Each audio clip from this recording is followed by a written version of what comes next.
Cake খাওয়া শেষ করে চা তো খেতে হবে মাস। খুবই মজা হয়েছে। কিছুদিন আগে আমি অরেঞ্জ কেক আর ম্যাঙ্গো কেক বানিয়েছিলাম, সেটা শুনে আমার ফ্রেন্ড এবং আমার মেয়ে, আমার ভাগ্নি, ভাস্তি, ওরা আবার বলতেছে বানানোর জন্য। ওরা খেতে পারে নাই, ওরা আবার এটা খাবে, এটা টেস্টটা কেমন সেটা নিবে। তখন আমার আর কি করা, ওদের কথা শুনতে গেলে আমাকে তো আবারই কেক তৈরি করতে হবে। এখন আমি 2টা কেকই তৈরি করার জন্য প্রস্তুত হলাম, তাই 2 জায়গায় আমি 2টা কেক তৈরি করতে শুরু করে দিলাম। কেক 2টার রেসিপি আমি অনেক আগেই আমার ভিডিওগুলোর মধ্যে দিয়েছি, অতএব আমি আর আজকে রেসিপি দেখাবো না, কিভাবে বানাই সেটা দেখাবো না। আমি অলরেডি কেক বানানো শুরু করে দিয়েছি। কেকের সব জিনিসপত্রগুলো আনছি, আমি ডিম ফোম করে নিয়েছি, তো অলরেডি এগুলো তৈরি হচ্ছে। তো ওরাও খুশি, ওদের পছন্দের 2টা কেক একসাথে খেতে পারবে একই দিনে, 2টা টেস্টই ওরা নিতে পারবে।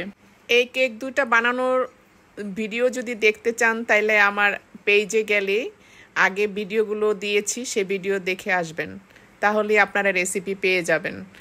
আর রেসিপিতে যেভাবে বানিয়েছি সেভাবে বানিয়ে আপনারা খেয়ে দেখবেন, খেয়ে আপনারা কমেন্টস করবেন কেকগুলো খেতে কতটা মজা লেগেছে এবং ভালো লেগেছে, আপনারা কমেন্টস করবেন। কথায় কথায় আমাদের কেকগুলো রেডি হয়ে গেল। আমি এখন কেকগুলো সব ওভেন থেকে বের করছি। এই আমার একটা অরেঞ্জ কেক আর 2টা ম্যাঙ্গো কেক। হ্যাঁ, 2টা কেকই কত সুন্দর হয়েছে, দেখেন দেখতে কতটা সুন্দর। যা দেখতেও যতটা সুন্দর, তার চেয়ে খেতে আরও বেশি মজা। তা আমি আশা করি আপনারাও ট্রাই করবেন এবং খেয়ে আমাকে বলবেন কেকটা খেতে কতটা মজা হয়েছে। আমি এখন দেখেন কেকের উপরে সিরাপ ব্রাশ করছি, এটা দিলে কেকটা অনেক সফট হয় উপরের দিকে। তারপরে কি এখন ওদেরকে কেটে সবাইকে দিব।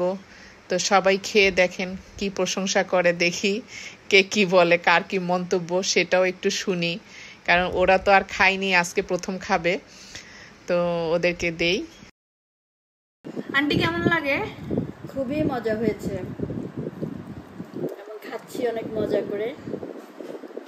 আন্টি আরামে বসে বসে খাচ্ছে। ঐশাবু বলো। হ্যাঁ, মজা হয়েছে।